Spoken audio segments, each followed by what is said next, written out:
Perhaps we have been too kind. Maybe a different approach would work better in our favor.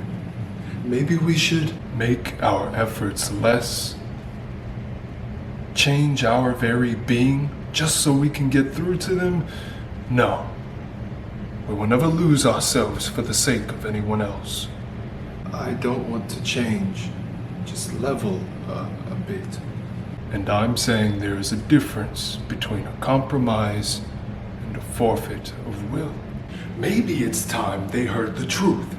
Maybe we have been wasting our time, our precious time, catering to how they are affected rather than acknowledge who is still the top priority. And risk letting our anger, no, our emotions, sway how we handle things? As much as I would like to speak my mind in full, no good will come of it if they are not prepared to listen. Or accept our words. We need not their acceptance. We need an understanding of their thoughts, just where their morals reside. We need to know how and why they hold their beliefs, even if faced with reality.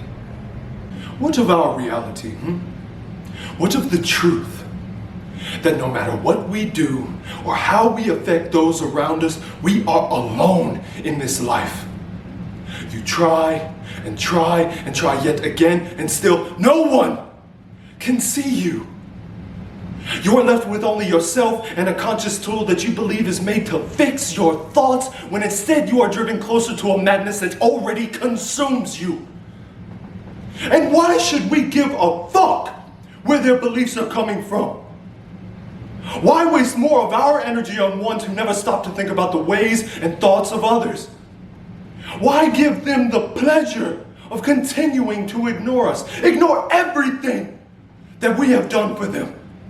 Because we have always grown up learning that we are different, learning just how we are so different, and what it is exactly that makes us stand out, even when no one is looking.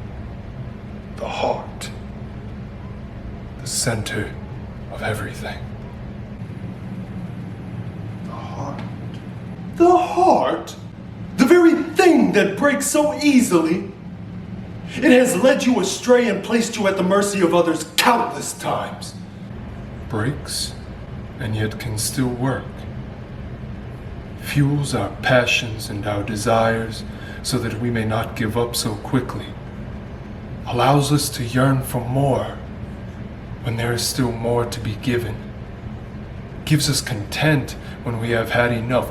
Pushes us to strive harder than we have in the past, and makes us fight to the very last breath, just to see the fruits of our labors, or the end game. The heart will let me love even after I have been lost, allow me to hate passionately, and yet only when necessary, to offer my courtesy and care, even after being beaten down.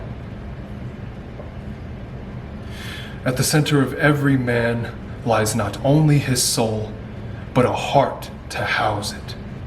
They are damn near one and the same. And any being who would listen to his mind or heart without the other is a fool. I never intend to be a fool. And yet you continue to let those we have loved most walk all over us, kicking up mud into our faces without so much as a "my mistake." It's sickening. And it makes us less of a man when we do not stand our ground. And standing our ground means we must hurt them in the same manner? Are we not better than they are by standing above the lowly ground to which they have decided to bring our relationship? Must we rely on petty behavior just to prove a point? There is nothing they can do to change who we are. We can still be free. We can still fight. We can still love.